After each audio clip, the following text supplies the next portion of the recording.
Hi, everyone. We will begin slowly as people come in. So I want to say hello and a thank you as well to everyone who's here, and especially to Amy and Kevin Gaffney, who have very kindly invited me to kind of moderate the conversation. Hopefully they won't regret it. And I'm just thrilled to be here, to be honest, because we invited Amy this year to curate an artist's film screening in response to the themes of the festival this year. So all around food and consumption politics. And to our delight, they in turn invited Kevin Gaffney to co-curate the program. So for me, who's kind of a big fan of Amy and Kevin Gaffney, it was really a very special screening. To be consumed in totality looks at how we grow and consume food and spend our time waiting for change, connection, and satisfaction. The selected works explore the tension between our experience of natural and constructed realities through a wide range of processes and materials, including 16mm experimental film, fiction, documentary, and archival footage. And the artists that are featured in the screening are Jennifer Mehigan, Lana May Fleming, Kevin Gaffney, Vicky Thornton, Brian E. Dunn, Victoria Schmidt, and Greta Alfaro, whose films you would have watched just before joining us. And before we start, I'd like to briefly just read out a short bio for each of the speakers. Well, for Amy and Kevin. So Amy is an organization that supports and regularly exhibits moving image works by artists and experimental filmmakers. Sorry. Amy's key objective is to provide support for artists working with the moving image in order to contribute to developing infrastructure around these practices in Ireland. Amy is dedicated to expanding audiences for this material through regular curated programs of Irish and international work with the intention of enriching the critical discourse that surrounds the wide range of activity in this area. Their work is supported by the Arts Council, and they do really important work, I think, in Ireland. Kevin Gaffney is an artist filmmaker based between Dublin and Belfast. He was awarded the first Sky Academy Arts Scholarship for an Irish artist in 2015. He was a UNESCO Ashberg Laureate Artist in Residence at the National Museum of Modern and Contemporary Arts in Changdong Residency in South Korea. And he received the Kushk Artist Residency Award to create a new film in Iran. A monograph of his work, Unseen by My Open Eyes, was published in 2017, and he is currently a PhD researcher at Ulster University. So to begin, I would just like to reach out to Amy, Daniel and Alice from Aemi. I'm talking about Amy like it's Go for it. A mysterious person. And also Kevin, this is obviously for you as well. So to tell me, how did this collaboration come about between you, between Kevin and Amy? Because I understand that the films that you selected were kind of like a response to A Numbness in the Mouth. So as a follow-up question, why did you select A Numbness in the Mouth as the kind of the departure point for this conversation? Sure. I suppose we've just been sort of long kind of been fans of Kevin's work for quite a while. Sorry, I'm just changing to gallery view. Yeah.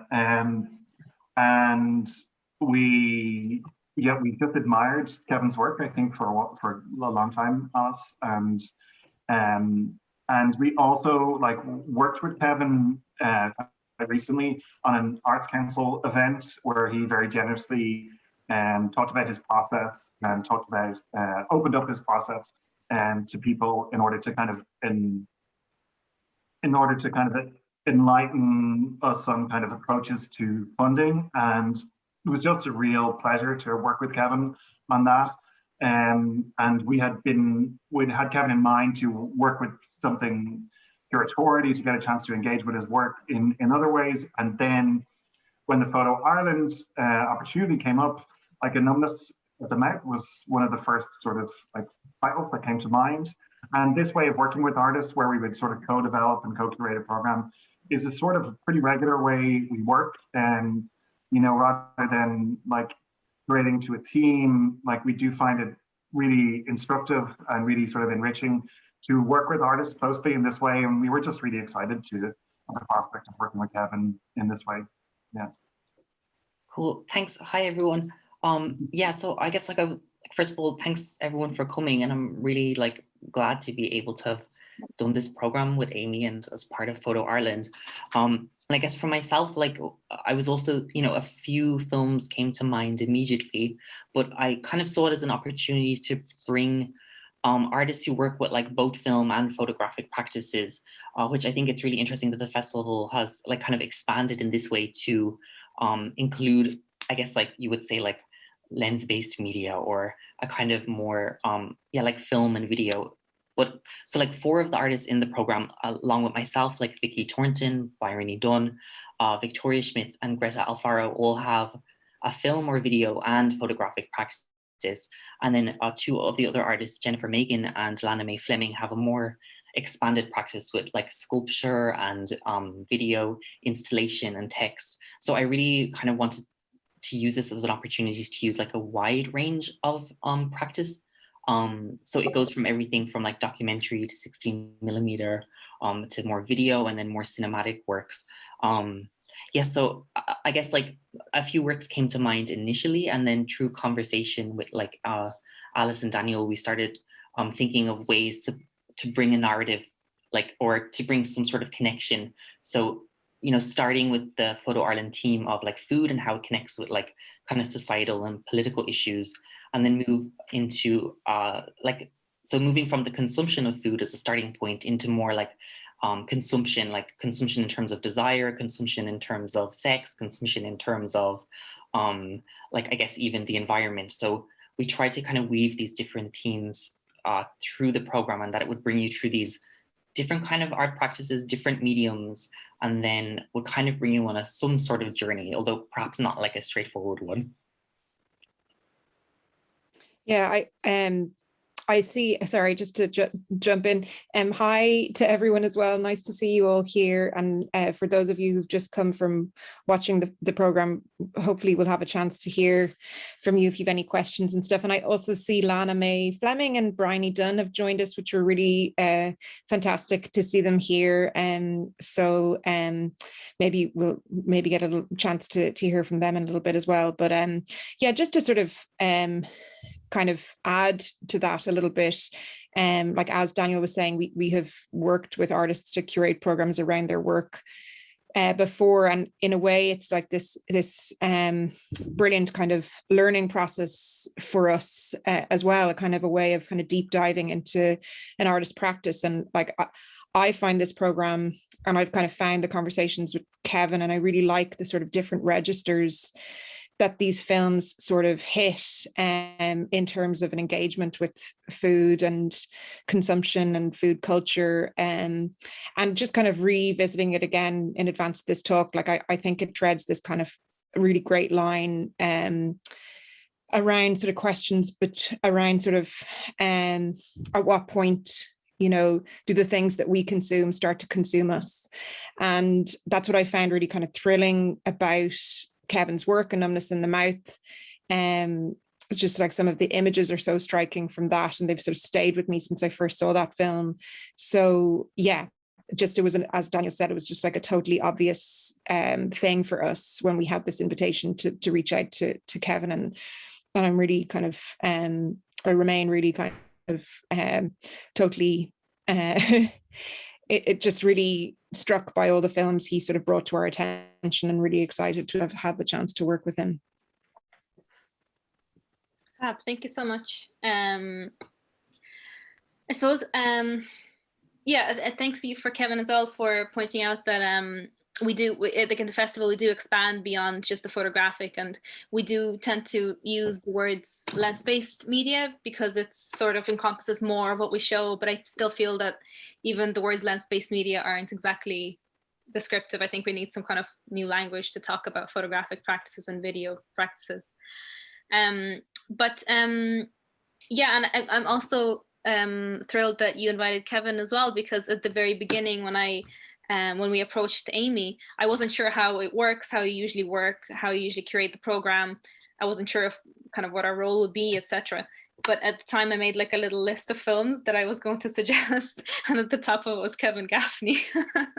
So it's just amazing when you actually, when you said that you invited him, I thought, oh, this is just perfect.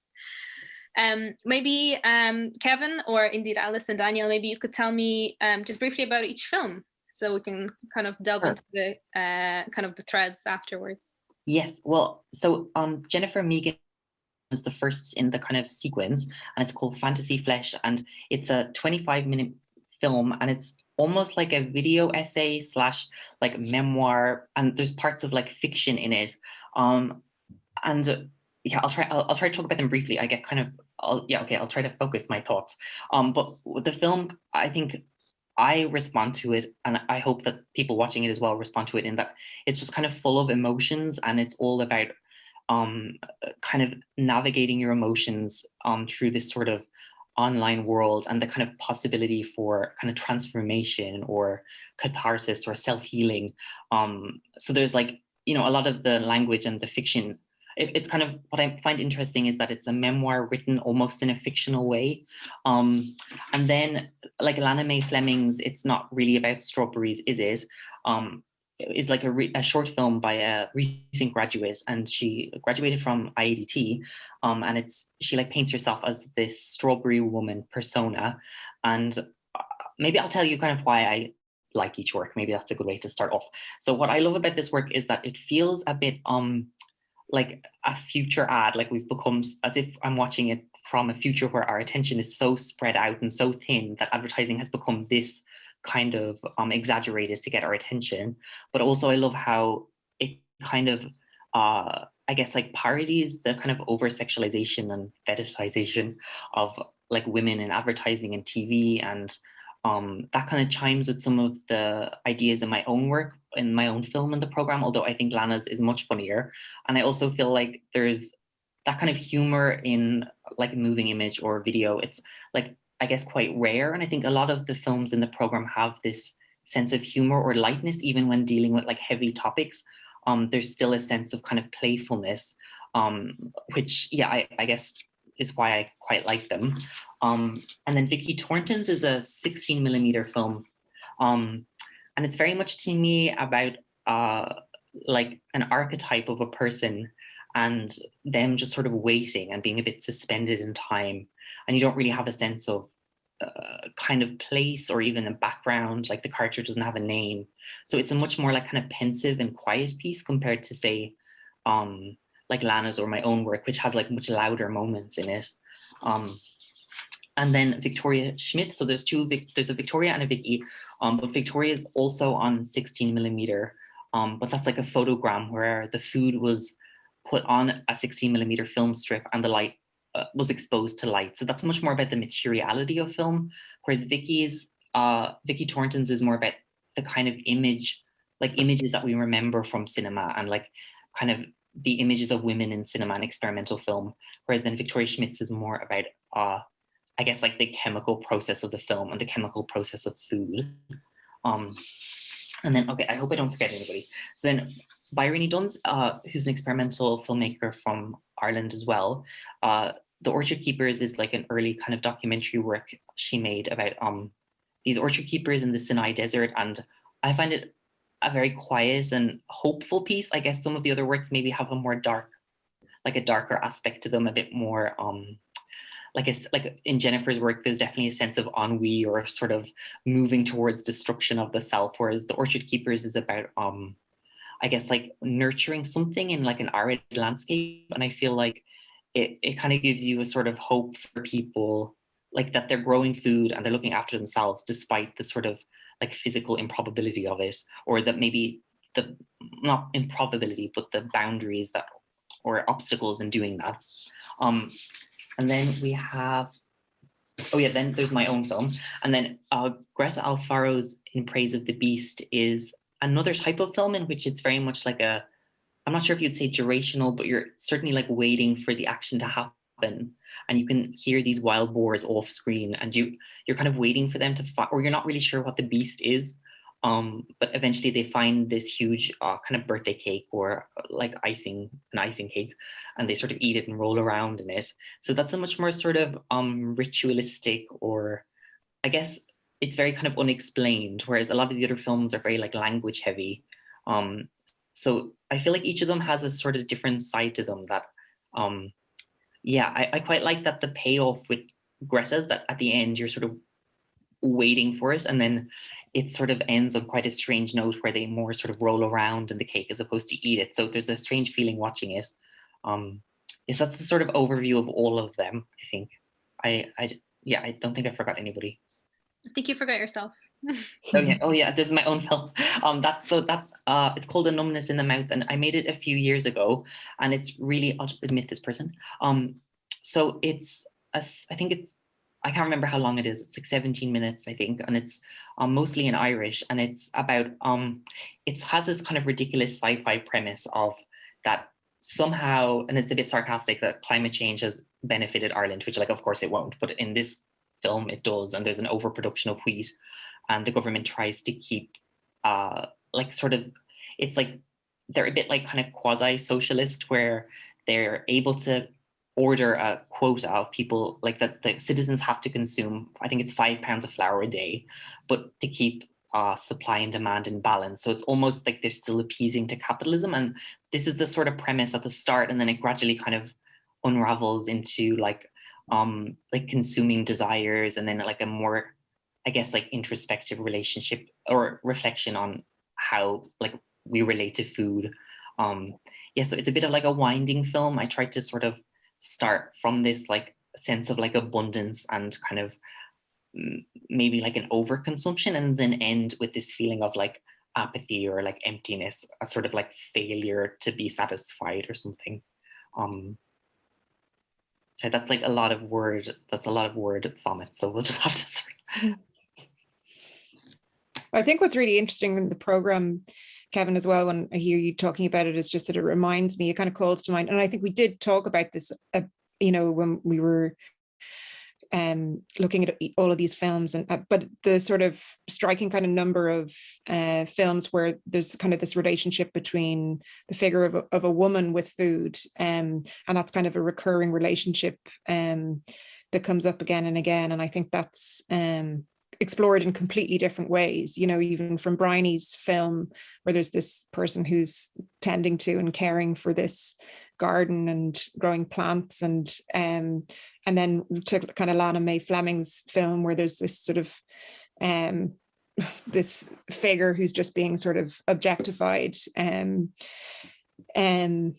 on screen, which is kind of a way that we're sort of accustomed to that dynamic with how a kind of female figure is used in advertising and that kind of thing. So there's sort of the full gamut of, I just thought that was sort of a striking aspect of the program.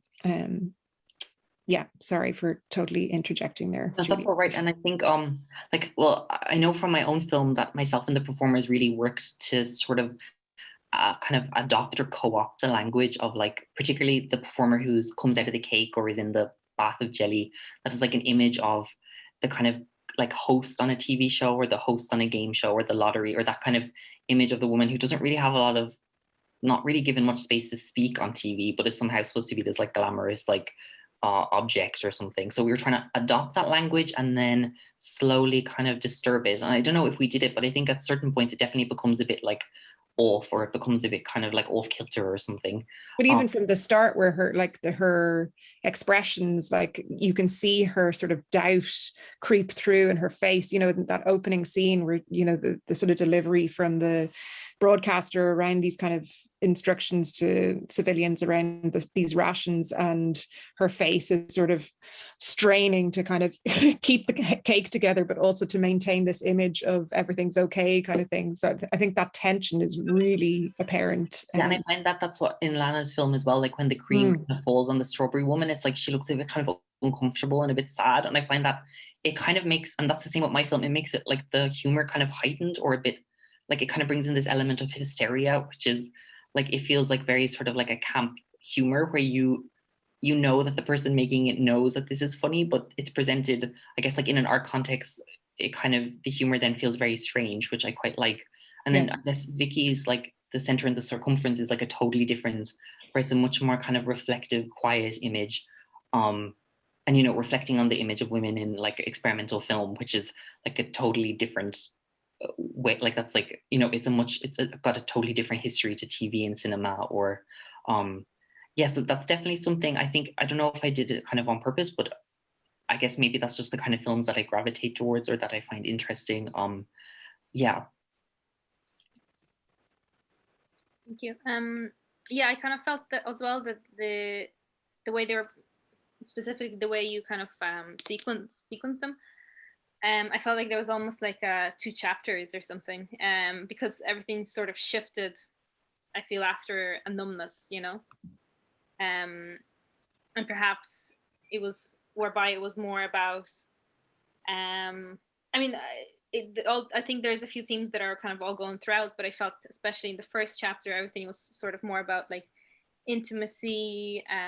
There was a lot of this kind of, well, I suppose you could say sexual even, kind of like themes. Yes. And then after in kind of the second half of everything, it was more, I think, about like memory, and sort of more about, like you mentioned the word ritual as well, which is interesting, and sort of, yeah, more about kind of connection even, or connectedness. Mm-hmm.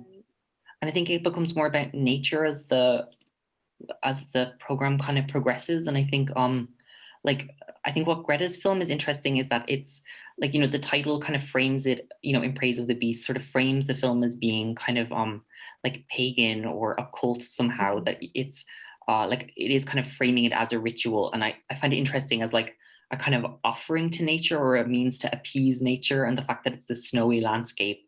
But it also, and this is me kind of, you know, Greta says of her own work that it's about like our kind of failure to control, like we attempt to control and we like fail. And I feel like to me it feels like an attempt to sort of like goad nature to get a reaction from the kind of beast, and then instead of it like eating it, it flips it over and kind of rolls around in it. So I find there's something interesting in that sort of lapse of like how we expect the animal to be and how it is, and how our offering to it is maybe not like, as in, yeah, our attempts to kind of appease nature. This is me sort of, maybe this is putting words onto it that maybe aren't, that she doesn't like, maybe she wouldn't agree with me, but I feel like it's an attempt to sort of interact with nature, which, you know, we all do, but maybe some of the ways aren't very helpful or useful, or like we're not really speaking the same language or something anymore. And then Also, sorry. No, go ahead.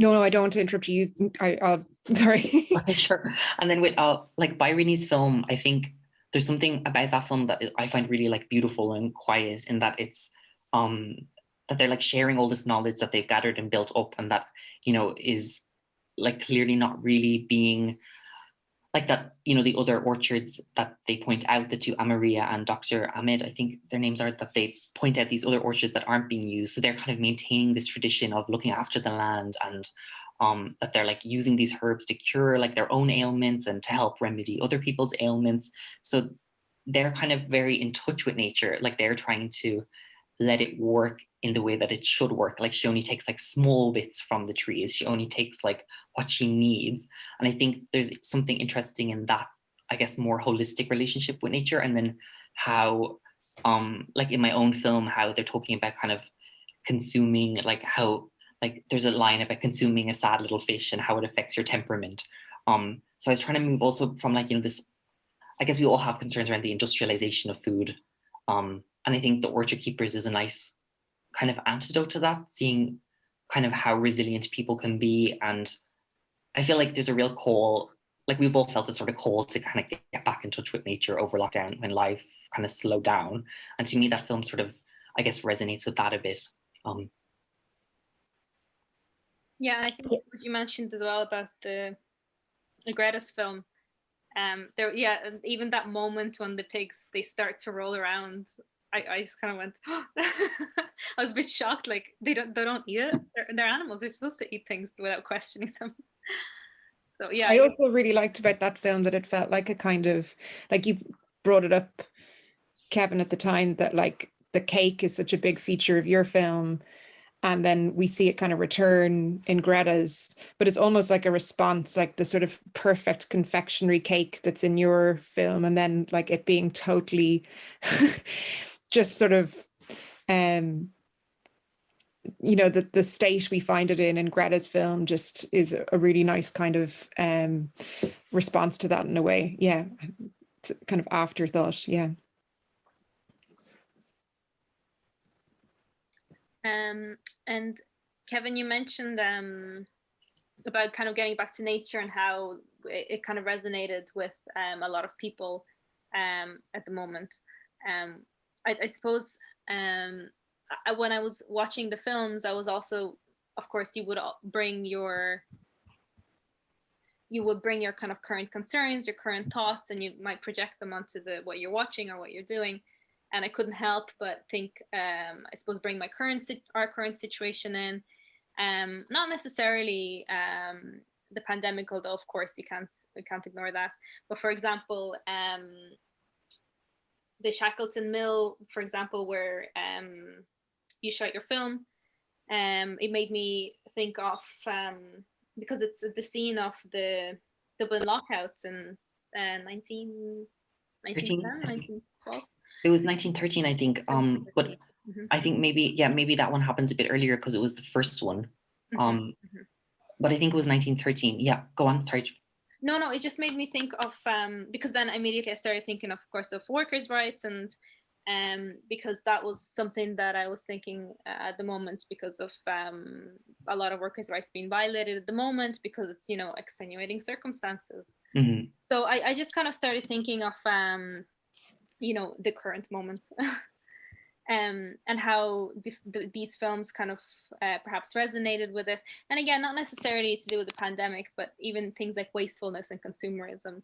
I suppose that's always the current moment. That's never gonna go yeah away. Yeah, I think with Greta's film, it's like very much like is like an excess and a waste, and I think that's present in my film as well, in terms of like even they're directing people to consume like excessively.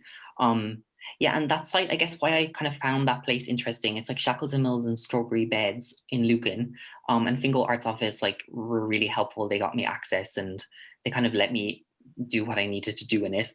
But what was interesting was it's, so yeah, it was this, like you said, it was the site of the first workers' lockout in 1913, where the workers tried to unionize, and basically the workers were like, well, no, the employers were like, well, we're not going to let you come to work. So you're already, like at that time, like people working in the inner city were like extremely impoverished. So cutting off that income stream, you know, you can like link all that stuff with what's happening with like Amazon and their attempts to like stop unionization and stuff. But that's not, I guess that's not so present in the film. But what I find interesting about the site was it also operated as a mill through like the famine in World War II, or the emergency, as Ireland calls it. Everywhere else calls it World War II. But during the emergency, the government instructed the mill to basically reach, during the rationing, there was like rations enacted, and the government said that the mill has to reach 100% extraction from the wheat, which introduces like elements from the wheat that like we can't digest, like our body just can't digest that food. So it's just like a bulking,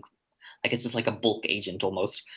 So usually that would be fed to like poultry and like pigs. And I find it interesting that it's kind of also during the what was it, the the Belfast boycott, which I think was 1916, and that was a boycott on goods coming from the north into the south.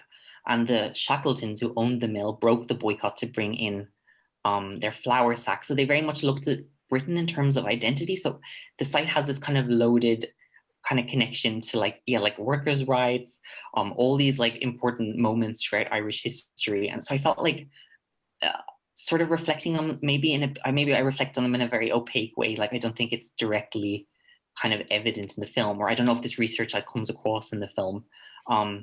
But you know, for example, like the scene where the cake is set up, that's where the Irish Citizens Army like burnt all those bags that were brought across the border and held the mill up with guns and bombs. So I find it kind of maybe also like dealing with all this history in a more, trying to reflect on it and how like our consumption of food, how that relates to maybe like governmental regulations around food, how we navigate like, you know, the implications of like, we're all concerned about like what we're eating, what is the climate change? So like, what is the climate change sort of impact of this meal or whatever? So I feel like all of that was sort of in the undercurrent of the film. I'm not sure what kind of like actually maybe made it out from all of that. I'm not sure if all of that is like present in the film, but really interesting to like to kind of uncover or discover. I suppose I knew a little bit of history of Shackleton Mill because we just passed it recently and we actually didn't know anything much about it, so I looked it up, and this was before this screening and everything, so it's kind of interesting how everything came together. But yeah, like I didn't know, for example, about the Belfast and even this particular where the particular scenes are set. So, but I think that's what's also really interesting about any film or indeed any artwork, is just to kind of uncover these layers and find out what about the context and what the artist was thinking when he or she made this and that, you know. And I think also somehow like I mean, in some films more than others, of course, this kind of a fine line between, you know, sex and food kind of came through as well, perhaps like in Lana May, for instance, or Jennifer's, but even in yours as well. And I suppose I'm terrible at phrasing questions. I just have like these thoughts and connections, and it's like somebody ask a question. Well, I don't have a question. I suppose I just wanted to kind of comment and see what you think about this kind of sexuality and this kind of, I suppose, these basic desires that we have that are kind of connected with food, like gluttony and lust, and this kind of starvation of desire as well, perhaps in some of them, like in Jennifer's.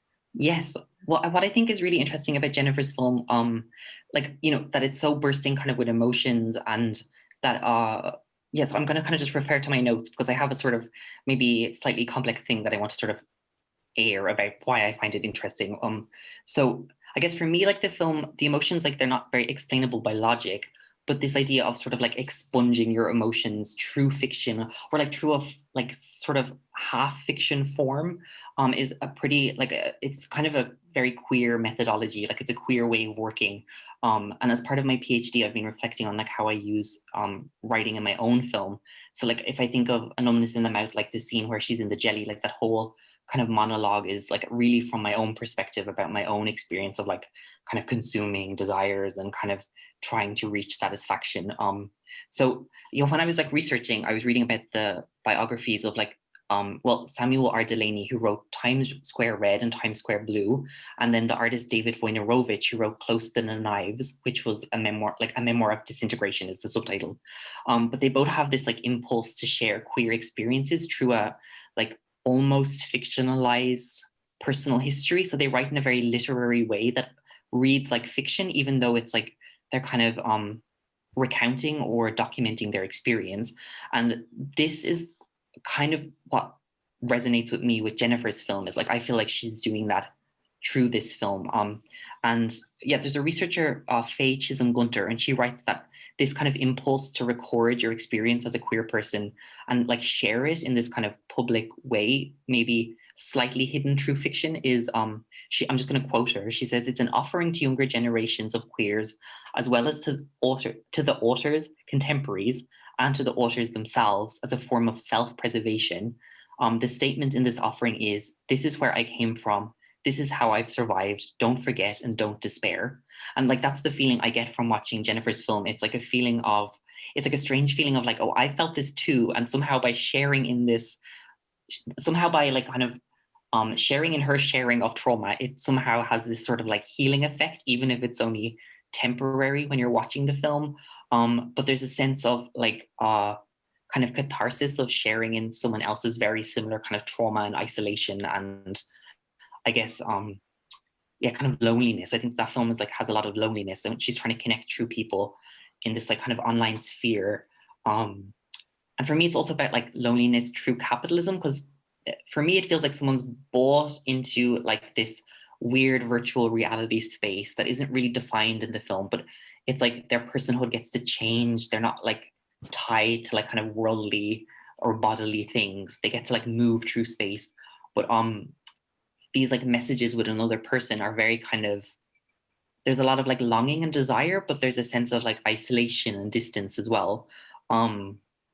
Yeah, so like I kind of feel like this kind of, when it moves into fiction or even a bit sci-fi, I think there's an element there where there's kind of like hope for transformation, like a kind of hope to like imagine yourself otherwise, or imagine yourself kind of being more free in another world, which is like in that film, like through this kind of online, like I sound like such an old person, like through an online world, through social media, but like through like this sort of virtual reality that she constructs, which to me also feels a bit sci-fi. And I guess I read everything through a sci-fi lens because I love sci-fi. So I feel like a lot of these artists probably don't think about sci-fi, and I'm saying that they do. So like everything I'm saying is very much like my own sort of interpretation about it. But there's another quote that I would like to read about Jennifer's film. I know I'm hugging the microphone. Okay. Which is, so the curator up in Belfast, Alyssa Kleist, wrote this in response to Jennifer's work. And she says, she kind of identifies like the idea of like self-care in the film, this idea of trying to like look after yourself against all odds sort of. And Alyssa writes that self-care, when practiced in the absence of care provided by the state, in the face of discrimination and othering, is political and radical. Self-care, when practiced through the rejection of capitalism's relentless demand to be productive, its inequality and endless exposure to images of death and injustice, creates an alternative private space for the essential maintenance of body and mind. And I think like this film is like that kind of the artist creating that space for themselves through this virtual fictional space.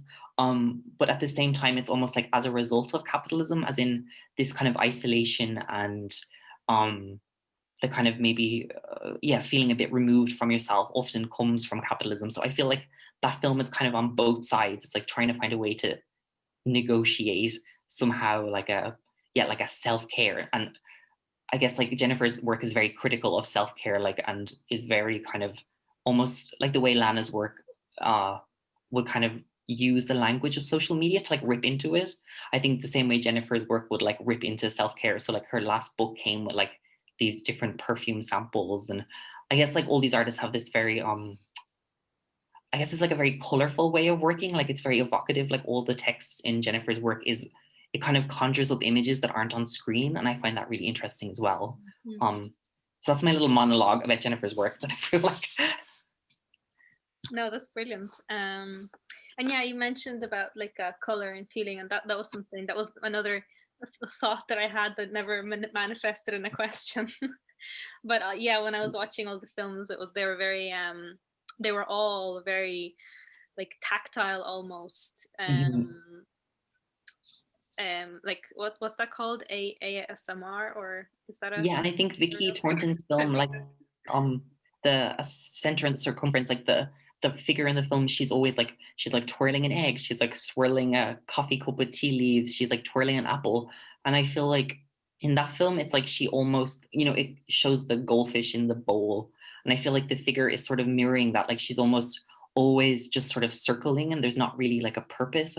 So I feel like there's a huge amount of like waiting and longing, and maybe, yeah, it doesn't feel as like maybe intensely full of desire as Jennifer's film, but I feel like there's something in the melancholy between both of them, like a sense of like isolation in a space and a sense of like trying to find a purpose or something that I guess they feel like maybe two sides of a different coin, if that makes no sense. No, I think that's really good because I think Jennifer's film, there was a lot of I felt, again, like of course I'm just projecting my own experiences and my own opinions, and of course I can't speak for the filmmakers, but yeah, in Jennifer's film I felt like there was a lot of this desire for something that was just kind of not so outward, but it was like just on the edge, like just about to burst out or something, whereby in Vicky's film it kind of felt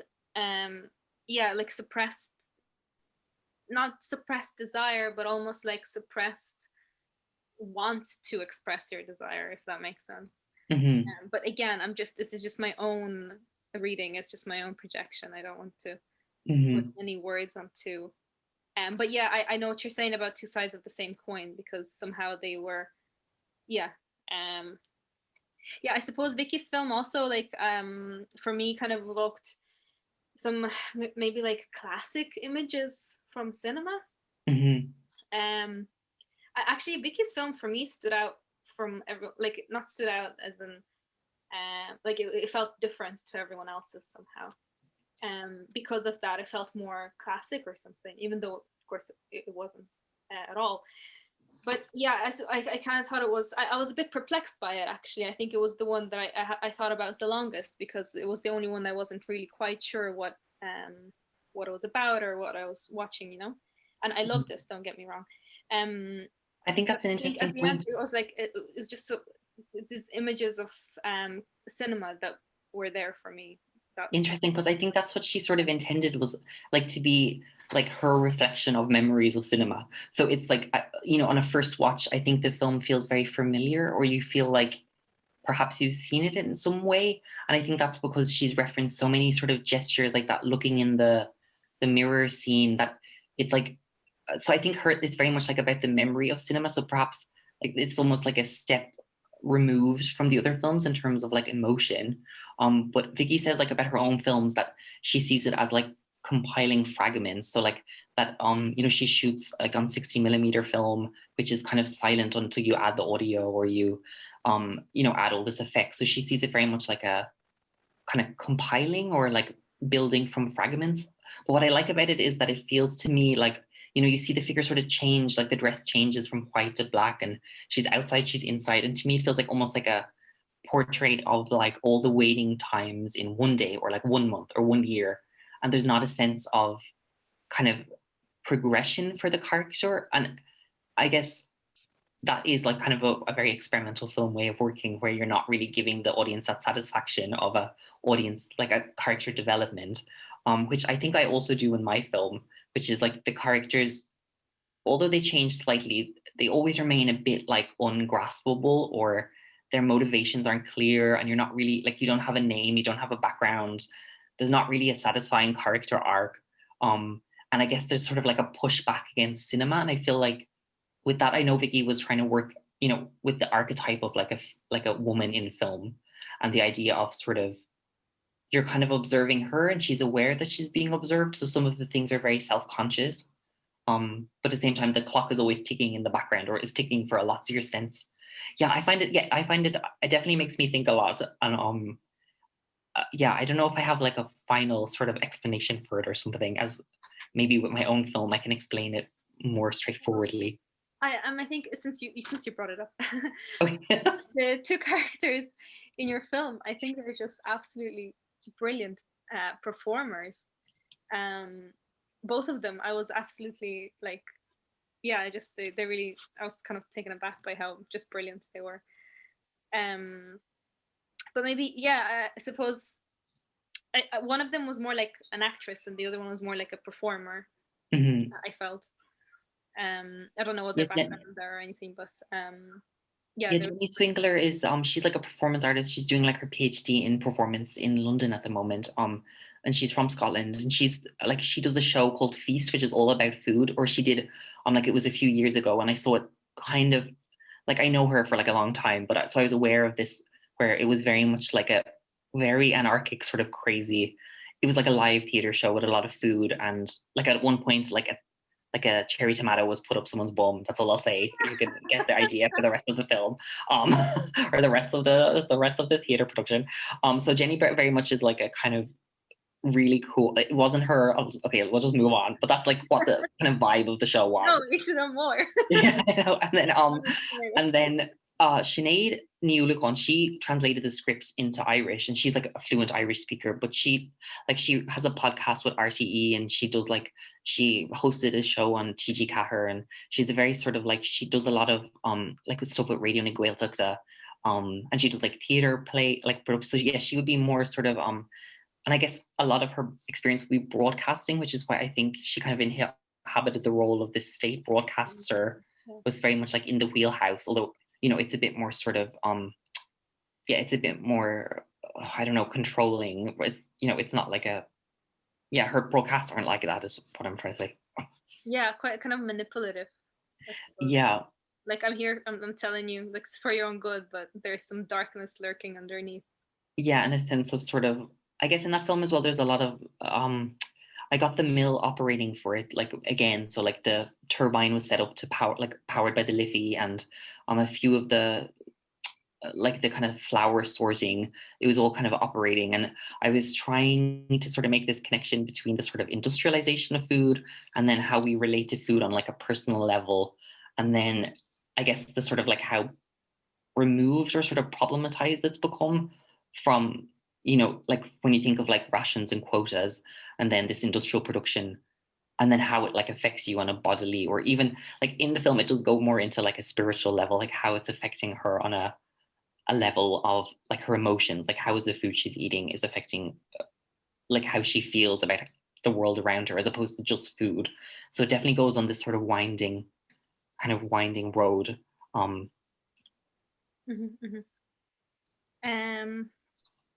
Great, thank you. I kind of I'm just kind of being conscious of the time because it's 45 minutes, but I also wanted to well, see, of course, if I feel like we're just kind of took over, and Alice and Daniel, sorry. But also I know there are a couple of the artists are here, and I don't know if any of them want to say anything. You're super welcome to do so, just let me know. But yeah, I don't know, maybe Alice or Daniel, you want to say a few words, or will we wrap up, or will we keep going? We could take some questions. What I would just say, like, just very quickly, is that just what strikes me, even in just listening to Kevin talk about the program, it's just been great to be involved with. But often what we're kind of like, I think we're kind of searching for in our curatorial programs is a program that like is like complex but generous, that doesn't like condescend to its audience, and sometimes that can be like quite a hard line to kind of walk, you know, without like telling, you know, the audience what to think, and, you know, allowing for sort of ambiguity and complexity. And I think just that came across so well, I think, and was so evident in how Kevin spoke about the program and spoke about the program with such generosity. So I think that's what we really are always seeking. So it's just great to have it, and I think that comes across so well in the program and so well in how Kevin talks about the program. So just wanted to quickly say that and thank everybody again. Yeah. Maybe we can, if anyone wants to put questions, they can put them in the chat box, or yeah, and just thanks also to Byrene and Lana and any other artists who have come. It's really great to have the films be shown and to also reach, like, I think a lot of these films, you know, they haven't been shown in Ireland like a lot, or, you know, a lot of the films haven't been shown in Ireland at all. So I think it's a great chance to sort of have them like meet a new audience, and, you know, maybe for people to explore their work more, because I think Lana's is probably the most recent work, but a lot of the other works would be, you know, a year, like a 2 or 3 years or even older. So yeah, but if anyone has any questions, they can always like put it in the chat box. And I'll try to think if I have any more like wrapping up points. I think we answered everybody's questions. Okay.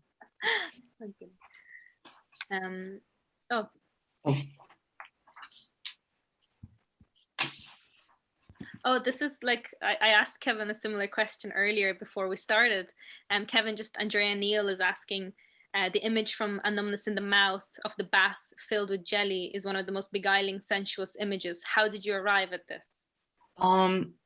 Yeah, I'm glad that you said it. Like, I think it is quite like sensuous, or I think there's also an element of like humor, and like specifically with the sound editing, I kind of recorded the jelly, and I did want it to kind of sound quite sexual in a weird way. And I guess like I actually can't remember how I came up with this idea, but definitely knowing that Jenny Swindler was the performer, and that she was like pretty much just like, I'll do whatever, you know, I mean, once it's like within reasonable grounds, that it kind of then gave me a chance for the imagination to kind of just go wherever it wants. Whereas usually with a film, I'm kind of aware of what people are comfortable doing, or you're trying not to make the performer uncomfortable, like physically.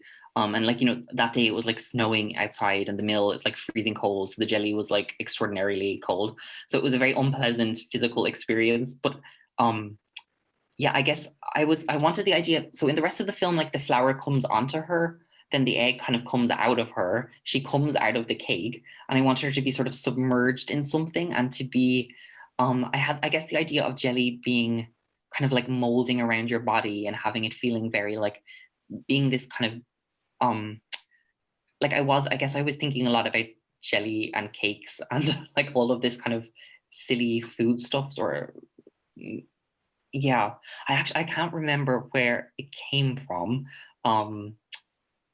But I wanted it to feel like it was kind of submerging, or kind of that it would be a sort of like a tussle between the jelly and the performer, that it would feel like this sense of kind of wanting to get under it.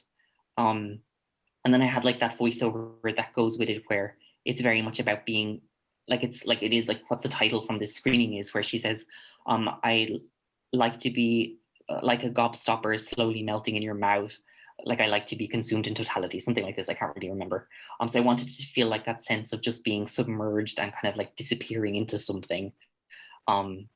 Especially as in the rest of the film, she's kind of being put upon, and I wanted to have the sense of her like sort of disappearing. And then I think I thought it would be more funny. Like I thought it would actually be like really funny, but instead it became very creepily sort of sexual. So I don't know if I fully intended it to feel so like kind of sensuous or anything. I think I sort of, but I was happy. Like I thought that was a happy kind of result.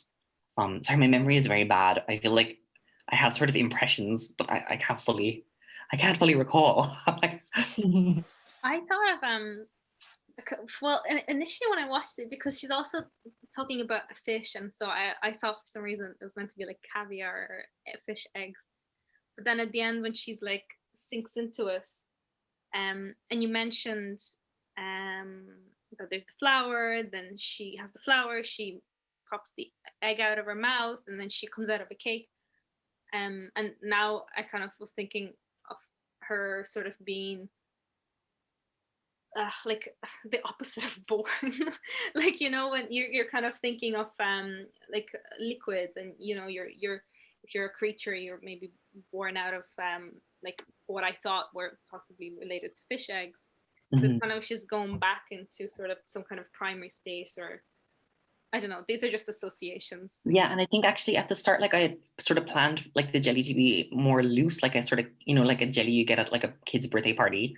But then because of the snowing and everything, or maybe I just put in too much jelly, it became like extremely tough and very bouncy. So the whole scene has this, it just became something else than what I intended. I did sort of imagine it maybe more like a bath now that I think of it. And then I think it became more of like a struggle to get in, which I think was more interesting as like an accident, like a happy accident.